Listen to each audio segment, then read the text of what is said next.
Olá, paz de Cristo! Eu espero que você esteja muito bem. Eu me chamo Gabriel Lucas e este é o canal O Assunto de Levita. Neste vídeo falaremos sobre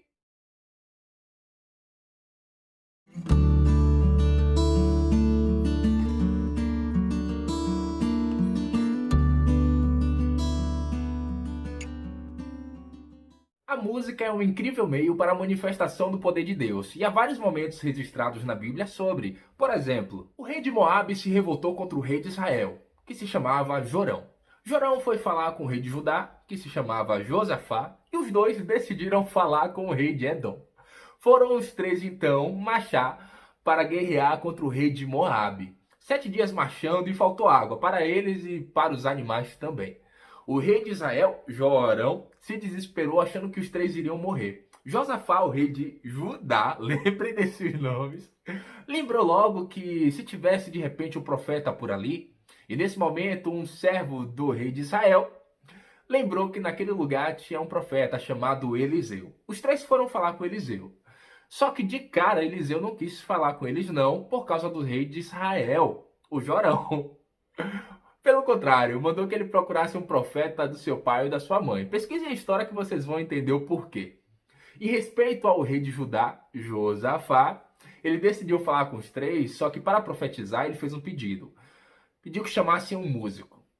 O músico chegou e enquanto o músico, preste atenção nisso, enquanto o músico tocava, o poder de Deus veio sobre Eliseu e Eliseu então profetizou que eles teriam água tanto para eles como para os animais e teriam a vitória também na batalha. Essa vocês já conhecem. Quando o Senhor rejeitou o rei Saul, retirou dele seu espírito, permitiu que um espírito mau o atormentasse. Os seus servos, vendo ali o sofrimento do seu senhor, tiveram uma ideia de chamar um instrumentista que tocasse harpa, para que todas as vezes que ele dedilhasse, gerasse um alívio para o seu senhor. Procuraram e encontraram Davi. Davi foi convocado para a presença do rei, e todas as vezes que o espírito mau atormentava o rei Saul, Davi dedilhava a sua harpa, e isso gerava um alívio, e o espírito mau se retirava.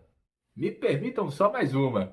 Desta vez, os filhos de Amon, os filhos de Moabe e os do Monte Seir decidiram guerrear contra o rei de Judá, Josafá, e vocês já conhecem ele.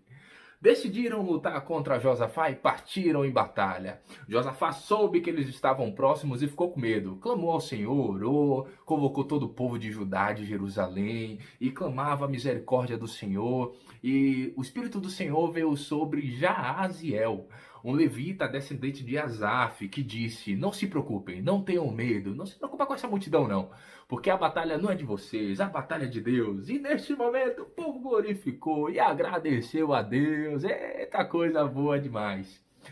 Só que tem outro ponto. Josafá teve uma ideia. A ideia foi que os cantores iriam marchar na frente do exército. Como assim? E foi isso mesmo. Enquanto os cantores estavam na frente do exército, louvando ao Senhor, dei graças ao Senhor, porque a sua misericórdia dura para sempre, os do Monte Seir começaram a batalhar contra os filhos de Moabe, que começaram a batalhar contra os filhos de Amon, todos eles se matando e o povo de Deus louvando. Resultado, um mar de mortos. Existem dois exemplos no que diz respeito ao zelo com louvor ao Senhor, e especificamente em relação aos instrumentos utilizados. O primeiro dele é com Davi. Davi já estava velho e definiu algumas funções para os levitas. Separou 4.000 cantores e esses cantores utilizavam os instrumentos que Davi mesmo tinha feito. Pergunto eu, será que esses instrumentos tinham qualidade? O outro exemplo é com o rei Salomão. A rainha de Sabá foi visitá-lo e ficou impressionada com sua sabedoria, com as vestes daquele lugar, com as comidas, com tudo. E dentre os presentes que ela levou para o rei, tinha ouro e prata e madeira de sândalo. Para vocês entenderem a importância dessa madeira, nunca tinha sido levada para lá. E está registrado que nunca mais eles viram madeira como essa. O rei Salomão decidiu fazer com ela corrimão para o templo, corrimão para o palácio e também lira e harpa para os cantores. Gabriel, Deus operava grandemente através da música, os músicos tinham os melhores instrumentos, mas e hoje? Sobre hoje eu prefiro deixar um questionário que vai servir de celebração para uns e de reflexão para outros. Pergunto eu, quem é o responsável pela compra dos instrumentos para o louvor na igreja? O líder ou os músicos? Se a sua resposta foi o líder da igreja, eu tenho mais 3 perguntas. Primeira, na hora de comprar um instrumento, se compra aquele que dá para fazer um som, aquele mais baratinho, mais básico, ou compra um melhor, analisando, claro, as condições de compra daquele momento? Existe a manutenção e a atualização desses instrumentos? Eu digo isso porque parece aquele amigo que fala sempre que tem um celular mais top, sabe? Quando eu comprei meu celular, ele era o mais top da loja. Ô irmão, que bênção! Deixa eu aproveitar então e te mandar uma música. Ativa aí o compartilhamento NFC. NF o quê? O meu não tem isso não. Não tem problema. Ative então o seu Bluetooth, que aí eu consigo mandar o arquivo. Bluetooth também não tem não. Eita, meu irmão. Quantos anos tem que tu comprou esse celular? Não tem problema. Vou mandar pelo WhatsApp então. Pode ser? Eu tive que desinstalar porque tava dando memória cheia, sabe? Depois eu escuto. E a pergunta número 3. Há um investimento para os estudos do músico? Agora, se você respondeu que o responsável pela compra dos instrumentos é o músico, também vai receber 3 perguntas. A primeira delas, existe uma manutenção em relação ao instrumento desse músico? Compra de cordas, captadores, peles, baquetas?